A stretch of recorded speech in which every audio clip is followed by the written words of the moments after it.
Bom, pessoal, conforme eu falei, na aula de apresentação da disciplina, iniciaremos com uma revisão geral do processo de construção e funcionamento, de uma aplicação para a web. Bom, nesta visão geral, nós falaremos um pouco sobre o processo de construção de aplicações, como é que funciona, como é que funciona a codificação de uma aplicação no lado servidor, que tecnologia nós vamos utilizar para atender requisições HTTP.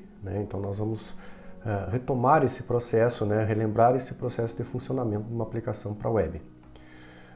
Então nós vamos ver como elaborar o código de uma aplicação para rodar no lado servidor e como nós vamos gerar páginas dinâmicas, então nós, ao atender requisições que vêm do navegador, do cliente, a nossa aplicação rodando no lado servidor, então vai gerar páginas dinamicamente e essas páginas vão ser retornadas para o cliente. Ou então a nossa aplicação no lado servidor vai simplesmente processar a requisição, recuperando arquivos de páginas HTML estáticas, que estão previamente armazenados no sistema de arquivos do nosso servidor. Nós vamos ver então essas duas funcionalidades, como funcionam. Para isso nós vamos usar a tecnologia do Node.js, que é baseado no JavaScript, como nós vimos na disciplina anterior. Nada mais é do que uma tecnologia que roda desvinculada do navegador. Como nós vimos na disciplina anterior, o Node.js ele é baseado, na verdade, no interpretador de JavaScript que vem embutido no navegador. Então, agora, na verdade, a tecnologia ela é desvinculada do navegador. Ela é simplesmente um interpretador de JavaScript que nós podemos utilizar, inclusive, não somente para a criação de aplicações no lado servidor. Nós podemos também usar esse mecanismo para a criação de aplicações desktop. Mas não é o foco da nossa disciplina. Nós vamos usar aqui para a geração de conteúdo dinâmico no lado do servidor. Para isso, essa tecnologia é baseada numa arquitetura modular. O que seria isso? Na verdade, quando a gente constrói uma aplicação, tanto desktop como para web, usando a tecnologia do Node.js, nós podemos agregar módulos de funcionalidades à medida que nós precisarmos. Por exemplo, se a gente precisar utilizar algum recurso lá de tratamento de arquivos específico, lá a gente pode importar módulos para isso no Node e assim por diante, conforme forem surgindo as necessidades. E nós vamos utilizar então essa tecnologia do Node.js, como nós já vimos utilizando na disciplina anterior, para a criação das nossas aplicações que vão rodar num servidor web atendendo requisições HTTP. Aqui é só para a gente lembrar então a arquitetura de uma aplicação para web, como é que funciona o modelo de requisição-resposta, ou seja, o cliente ele gera uma requisição no formato do protocolo HTTP, que é constituído de um comando de solicitação, um comando de requisição que é enviado para o servidor via rede, via web, através do protocolo HTTP. Ao chegar essa requisição HTTP, o nosso servidor processa essa requisição, geralmente é uma requisição para a geração de algum conteúdo, seja ele estático ou dinâmico. Nesse nosso caso aqui ele está gerando uma página HTML, a qual é devolvida como resposta para o cliente. Ao término desse processo, então, de requisição e resposta, a priori não é guardada nenhuma informação de mapeamento, de estado deste processo, certo? Por isso que o protocolo HTTP é chamado de stateless, ou seja, ele não guarda o estado nem no cliente nem no servidor, a priori, sobre esse processo de requisição-resposta. Claro que nós temos meios de guardar isso, guardar esse tipo de informação, mas a priori não é feita nenhum armazenamento dessas informações. Aqui nós vamos ver então como é que funciona usando o Node.js. Então aqui nós já temos um script de uma aplicação rodando no lado servidor, escrita em Node.js, que vai gerar uma página dinamicamente. Como é que isso funciona?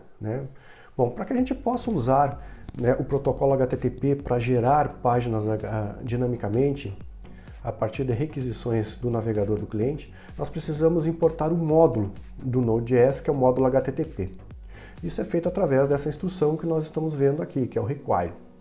O require recebe como argumento uma string que identifica um módulo do Node.js que nós queremos importar aqui no nosso script. Neste caso, nós estamos importando o módulo HTTP e nós vamos referenciar esse módulo através dessa variável chamada HTTP no nosso programa. Posteriormente, nós devemos criar uma instância de um servidor, né? Ou seja, esse nosso programa, na verdade, ele vai funcionar como um servidor rodando em uma determinada máquina, atendendo via rede, né? Via o protocolo HTTP, as requisições do usuário. Então, da mesma forma, nós vamos criar uma variável aqui que nós vamos chamar de servidor e a partir de um método chamado createServer deste nosso módulo HTTP que nós evocamos ali, como nós podemos observar, né, nós passamos uma função como parâmetro para esse createServer que, por sua vez, recebe dois argumentos, o argumento REC e o argumento RES. O argumento REC é fornecido pelo nosso servidor, que nada mais é do que um objeto que referencia os dados que vêm na requisição do cliente. Então, tudo que vem do cliente na requisição, como por exemplo, parâmetros de formulário, nós temos nesse objeto chamado REC. E quando nós vamos compor, gerar a resposta que nós vamos enviar para o nosso cliente, nós usamos esse objeto chamado RES. Por isso que ali a primeira instrução que nós temos nessa instrução é o res.write. Ou seja, nós usamos essa funçãozinha chamada write para gerar dinamicamente o conteúdo que nós queremos enviar como resposta ao cliente. Neste caso, nós estamos gerando uma string aí de múltiplas linhas, que nada mais é do que a descrição de uma série de tags, né, de uma página HTML, o nosso famoso Hello World. Então, sempre que chegar uma requisição para o nosso servidor, essa nossa aplicação aí vai gerar para o usuário esta página Hello World. E a instrução que finaliza esse fluxo de saída de dados, ou seja, a gente encerra, né, essa geração do conteúdo dinâmico, é o end, que nós podemos ver ali com a nossa última instrução, que é o res.end, que encerra então a geração do conteúdo dinâmico. Feito isso, né, criado o código de resposta, de geração do nosso conteúdo dinâmico, agora a gente tem que fazer com que essa nossa aplicação ela fique executando, né, em segundo plano e escutando em uma determinada porta por requisições do cliente, dos navegadores do cliente. E isso a gente faz através dessa instrução servidor.listen, né, que faz com que ela fique escutando na porta 3000 que é passada como argumento, certo? Ok? Aqui está a explicação, né, então, de cada uma dessas etapas.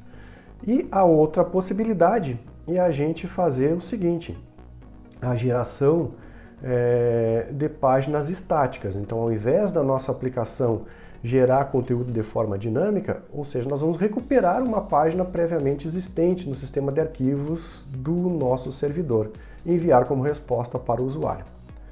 Então, a primeira coisa que nós temos que fazer é a importação, né, do módulo HTTP e do file system. Veja que agora aqui nós temos um outro módulo que nós vamos utilizar, né, que é o módulo FS, o File System, né, do nosso Mode. Além do HTTP, nós precisamos desse outro módulo, porque agora nós vamos trabalhar com arquivos em disco, né? Então, a primeira etapa, a primeira instrução, né, assim como no exercício anterior, ali no exemplo anterior, é a gente fazer a criação da instância do nosso servidor.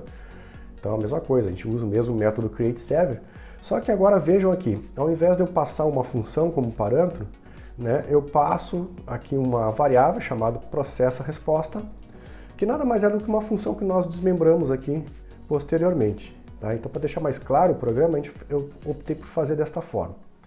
Né? Então, passando como argumento aqui createServer uma função chamada processa-resposta. Da mesma forma, nós temos que fazer com que o servidor fique escutando na porta 3000. Então, sempre que chegar uma requisição na porta 3000, para o nosso servidor, ele vai executar essa funçãozinha processa-resposta, que está aqui o corpo dela. O que ela faz? Né? Então, ela também recebe aqui o parâmetro objeto de requisição e o objeto de resposta e começa aqui, né, a construir, né, começa a processar a resposta que vai ser enviada para o cliente. Primeiramente, o que essa funçãozinha está fazendo? Ela está, no objeto de resposta, setando um cabeçalho, um parâmetro de cabeçalho, uma variável de cabeçalho, ou seja, uma variável, uma informação que nós vamos enviar para o cliente. Ou seja, que informação é essa? O tipo de conteúdo que foi gerado por esse nosso programa. Então, esse content type aqui nada mais é do que um parâmetro que identifica o conteúdo que nós estamos gerando, que neste caso é um documento do tipo texto, né, HTML, ou seja, uma página HTML que vai ser enviada para o cliente, certo? Logo depois, então, de ajustar esse parâmetro, nós fazemos a abertura, a criação, né, do arquivo que nós vamos enviar para o cliente, certo? Então a gente cria, através dessa variável chamada arquivo, nós criamos aqui um fluxo de leitura de dados, um create read stream, né, a partir, na verdade, uma função lá do módulo File System que permite que a gente crie esse fluxo para ler os dados de um arquivo em disco, lá do lado do servidor. Que arquivo seria isso? Seria esse.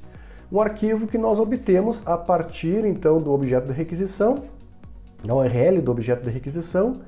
Nós pegamos somente, então, através dessa funçãozinha slice que nós vimos lá na disciplina anterior, né, que é uma função do JavaScript, que nos retorna, então, o que vai nos retornar essa funçãozinha slice?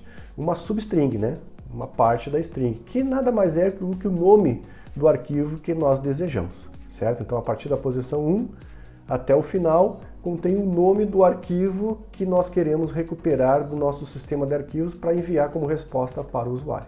Tá? O nome do arquivo HTML. Ok? A próxima instrução, então, é o seguinte. Se o nosso programa conseguir abrir este arquivo, então, no evento on, né, arquivo.on, for gerado o evento open com sucesso, vai ser executada essa funçãozinha de callback, que faz o quê?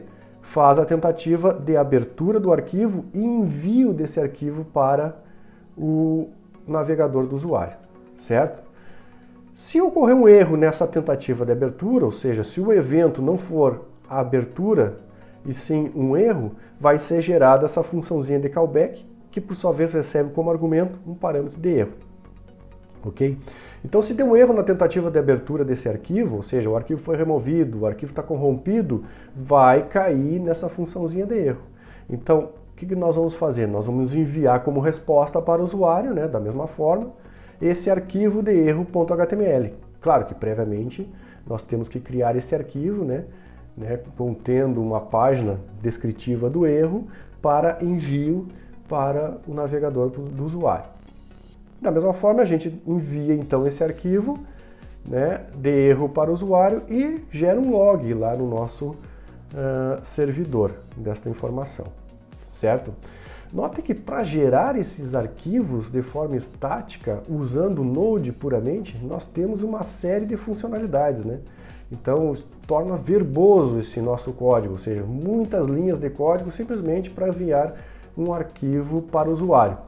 Tá? Esta é a forma básica, então, de tratamento de requisições HTTP, envio de respostas, né, usando o Node.js puro.